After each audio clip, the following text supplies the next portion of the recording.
दोस्तों नमस्कार। दोस्तों मैं विमल शाही आप सभी लोगों का अपने चैनल में स्वागत करता हूं और उम्मीद करता हूं कि आप लोग सब लोग स्वस्थ होंगे एवं मस्त होंगे। दोस्तों आज हम लोग बात करने वाले हैं सोनम रघुवंशी के बारे में। जी हाँ दोस्तों, राजा रघुवंशी की हत्या के बाद एक बहुत बड़ी मर्डर मिस्ट्री जो थी वो अब सॉल्व हो गई है। राजा रघुवंशी की नवविवाहिता पत्नी सोनम रघुवंशी ही उसका कातिल निकली। दोस्तों ये बात करने में बिल्कुल सही नहीं लग रहा है कि ये हत्या किस कारण से हुआ है। कुछ भी कारण हुआ हो, क्या ये हत्या रोकी जा सकती थी? अगर सोनम रघुवंशी, अभी तो जितनी मीडिया में रिपोर्ट्स आ रही हैं उसके अनुसार, अभी मैं लेटेस्ट रिपोर्ट में पढ़ रहा हूं कि सोनम जो है अपने बाप की कंपनी में ही एचआर के पोस्ट पर थी और उसी कंपनी में काम करने वाले एक लड़के के साथ उसका प्रेम प्रसंग चल रहा था, अफेयर चल रहा था। तो आखिर सोनम रघुवंशी ने शादी से पहले अपने बाप को ये सारी बातें क्यों नहीं बताई, अपने घर वालों को ये सब बातें क्यों नहीं बताई? इतना बड़ा स्टेप लेने के बाद अब जो सामने आ रहा है, इससे उसे क्या मिला आखिर? और खामखा ही एक युवा लड़के जिसकी अभी नई नई शादी हुई थी, उसने कितने सपने देख रखे होंगे, उनके घर वालों का अरमान, सारा कुछ इस लड़की ने अपनी महत्वाकांक्षा में या अपना स्वार्थ में इन्होंने मिट्टी में मिला दिया और खुद का जीवन भी मिट्टी में मिला दिया। दोस्तों बात कर रहे हैं इंदौर के ट्रांसपोर्ट कंपनी के जो राजा रघुवंशी थे उनकी हम लोग बात कर रहे हैं।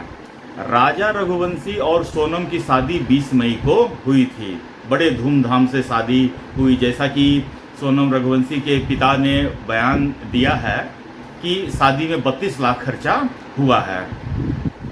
अपने बाप के इतने पैसे भी उस लड़की ने डुबा दिया। तो सोनम और राजा की शादी धूमधाम से 20 मई को हुई। उसके बाद ये लोग घूमने के लिए गए मेघालय घूमने गए और वहां पर अगले दिन राजा रघुवंशी हो जाते हैं लापता होते हैं। तो उनकी खोजबीन की जाती है। तो 2 जून को राजा की शव एक नाले में, एक खाई में मिलती है। सब जो था खून से लथपथ था, उनकी अंगूठी और सोने की चेन गायब थी। तो ये अनुमान लगा लिया गया कि राजा की हत्या हुई है। लेकिन उसके बाद पत्नी का शव मिल नहीं रहा था। लोगों ने ये अनुमान लगाया कि अगर किसी तीसरे आदमी ने हत्या की होती तो दोनों की हत्या करता।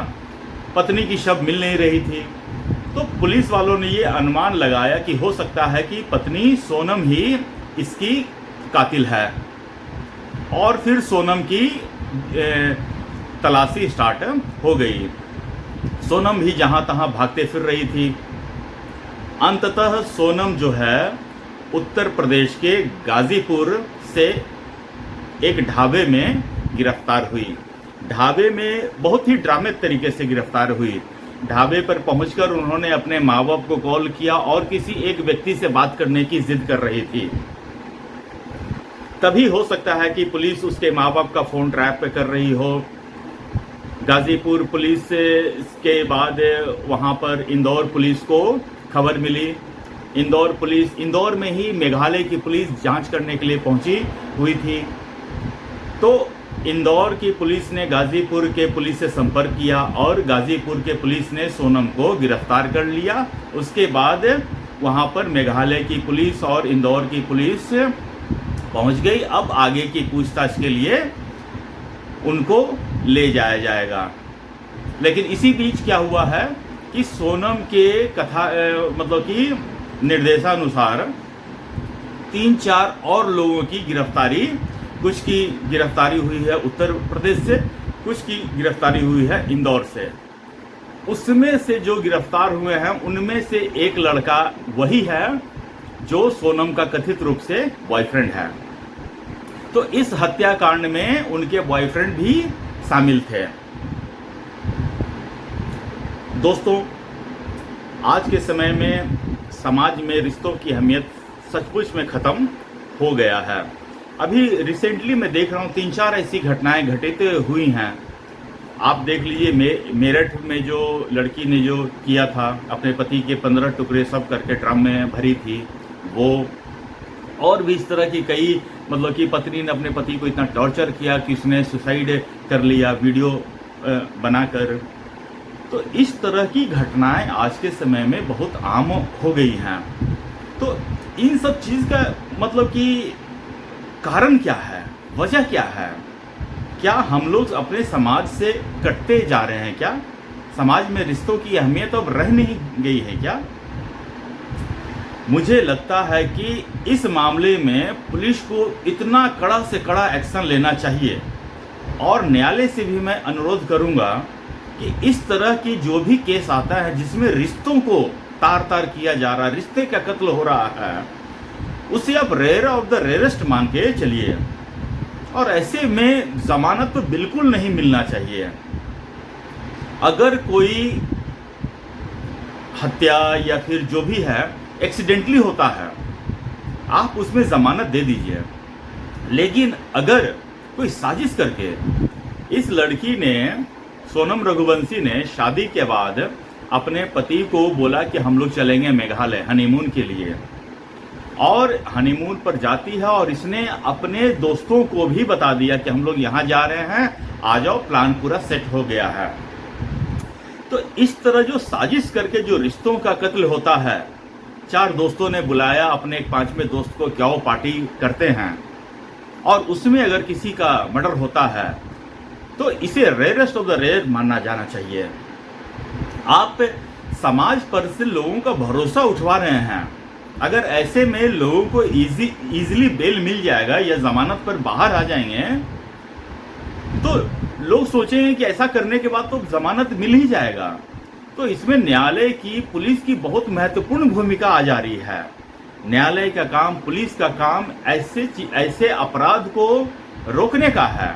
आप अगर आप बाहर के अपराध को तो रोक सकते हैं, लेकिन जो अपराध घर के अंदर हो रहा है उसको रोकने का तो बिल्कुल ही, मतलब कि कोई उपाय ही नहीं है।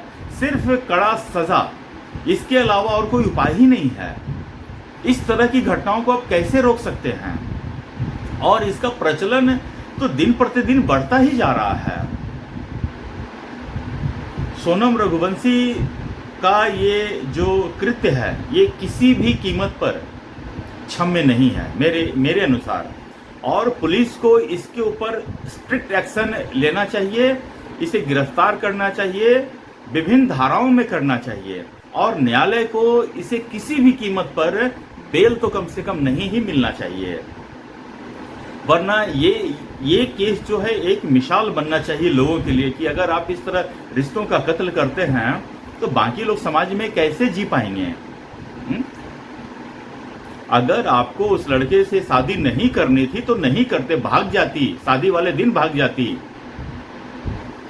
लेकिन ये लड़के का कत्ल, तुम जेल, माँ बाप की बदनामी, उसके पिता के देख लीजिए, उसके पिता का बयान ये आ रहा है कि उनकी बेटी का अपहरण किया गया है।